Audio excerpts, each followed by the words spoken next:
In this episode of the Manna Journey, Phillip Ullmann heads to Windsor and Eton FC to meet Richard Endacott, Paul Mitchell and Mark Cooper, three community leaders reviving football from the ground up.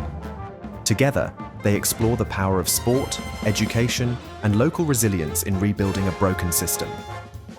What I want you to think about is if we pay people to do something meaningful. There are loads of people who haven't got jobs. I mean, I'll be honest with you, there are loads of unemployed. And not only that, a lot of the jobs that people have are actually bureaucratic jobs, which are what David Graeber calls BS jobs. Yeah. There are jobs which we've created because of people need to. Now, what I think we're both saying is there are lots of jobs here, really meaningful jobs.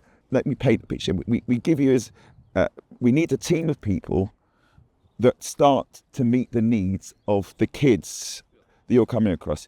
Could you start to build an organisation if they would actually start to meet, is that doable? So that's very, very doable. But of course, what you've got to remember is, in education, I work in an exam factory. And so, it's high pressure, high stakes exam.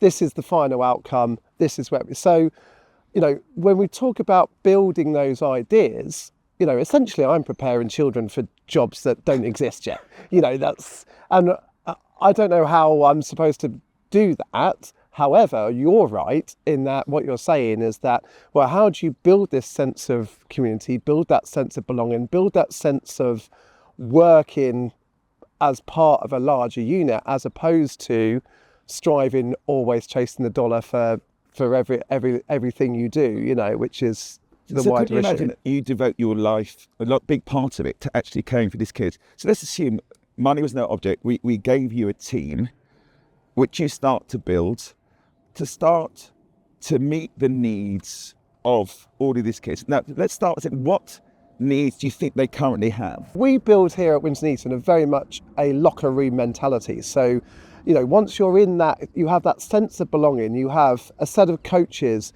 who you can rely on, who you can trust on, who you can believe in. You have a set of teammates who are there for you. They've got your back. They're wearing the same colours. They're the ones that are with you. That sort of idea of teamwork, of resilience, of belonging, all those real soft skills, which we've talked about previously, are the ones which underpin what it is that we're striving to achieve. And then how you then build that into a society which is very driven by, in my world, exam results, and then obviously. Yeah, so everything's financialised, examination results are financialised, even the pitch costs are financialised. And I think what I, in my work, am seeing is there's a need for business to, because you talk about you're preparing kids for a new business world. I don't think the world of AI is what's going to change the business world. I think we have to start to change the way businesses are organised. Yep. And businesses at the moment are about power.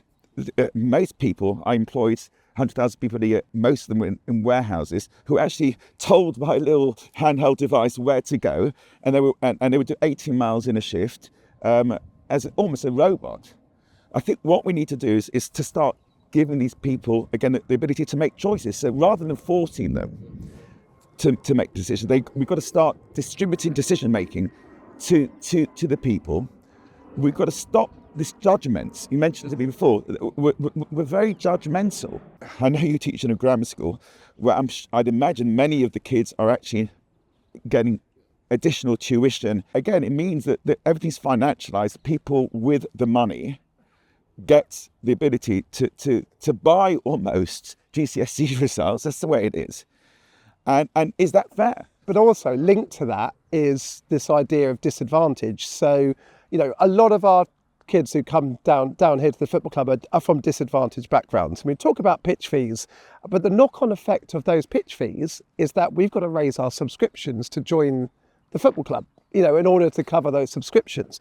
So therefore, what we end up with is this world where, we are preventing those who need us the most from participating in an activity which should be available to all. The general point you're making is football is a perfect example of where almost an organisation is self-managing. There are a series of individuals who are working for a group goal. The purpose of Windsor and Eton is to actually promote the concept of self-managing teams where you care for other people, and you care not just on the football pitch, you start to care for people in real life. Is that doable? If the resources were available at the moment, it's not doable, because where's the money going to come from? But in a world where meaningful jobs are funded by the system of money, could that change? Do you think there's potential to make immense change? I think there's incredible potential. I really do. I think the reality is, it's about, you mentioned judgmental. It's a big thing with me. I believe we live in a society now where we look at people. Kids look how many likes they've got. They look at this, that, and the other. The world has changed in that respect. For me, organisations need to come out of their safety net and actually care. Get back into what's important. I don't want people's money. What I want is I want them to have a real interest and an investment in what we're trying to achieve. Because what we're trying to achieve is giving kids self-esteem, giving them a purpose, giving them a belonging, all of those things. And that's where things can change, because if people do actually say, well, okay, for example, we have Centrica around the corner, British Gas, what a massive company, they have money to burn. I don't want their money. What I want them to do is invest in something that actually says, how can we make a difference to the young people, what your outcome, what you're trying to achieve here? And for me, that's where change happens. If we are going to change, it's got to be a mindset change. Clubs like us will go to someone and say, can you sponsor us, etc. Those days, really, that's not what it's about. It's about, do you really care? Do you want to get involved? Do you want to make a difference as an organisation yourselves? And do you care enough to make a difference? The solution is just, let's go back to what really counts, what our values are, what really matters to us as people. And then the result's going to be fantastic, because we're all working together. So what we're describing is potentially, it is a mindset change, where you start to build around people needs, which is relationships, which is care and love and ability to work together as a team. What other sister organisations could come out of this? It's not just kids. I mean, we do a lot of work with disabled sport. We do a lot of work. We have a very flourishing women's section here at the football club as well. We're starting to work with veterans, looking at the concept of walking football. Sort of very much. There's a project here, which is in the pipeline. Hopefully, if we do get a 4G pitch here, that then opens the opportunities. So, because as you can see by the sort of state of the grass, that, it's not sustainable to run a series of matches over here over a period of time, particularly in the winter months. But with a 4G facility here, what we're able to do is then offer more opportunities, but also we have an excellent facility over there, which is the clubhouse, which then is a safe space for, community groups. We talked about youth clubs. When we grew up, there were youth clubs. And youth clubs, when you had responsible teenagers helping younger kids to develop, is that potential? Could extend beyond purely...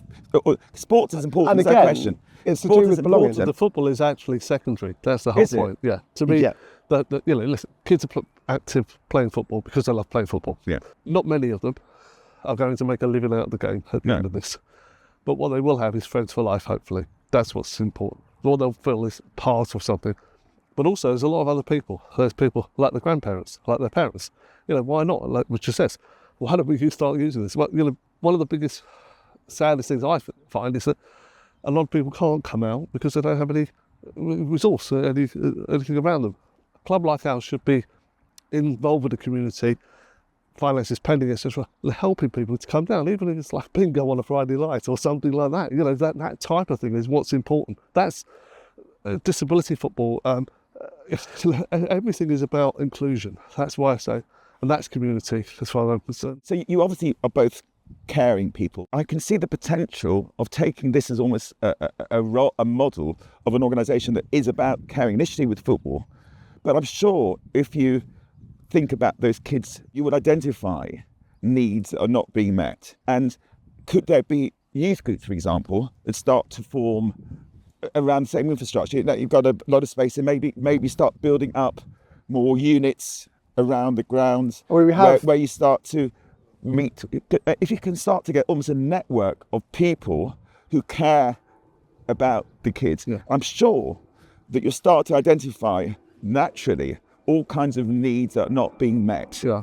Not just for sporting needs, but because sporting needs is an important part of it. You understand what I'm saying? 100% right. So we have a theatre guild that meets down here. We've had a pigeon club down here in the past. They used to race pigeons down here. But the scope is absolutely phenomenal in terms of, I first came down here in 1981.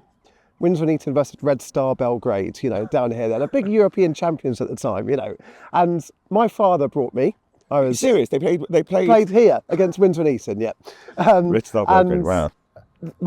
My father brought me, and 45 years later, I'm bringing my son down here, and same community, same environment, same place, but it's a very underdeveloped resource over there in terms of what can we do with bringing people together, because this is what the football club is all about. It brings people together, and once you bring people together, you can then start to build something which I think is quite special.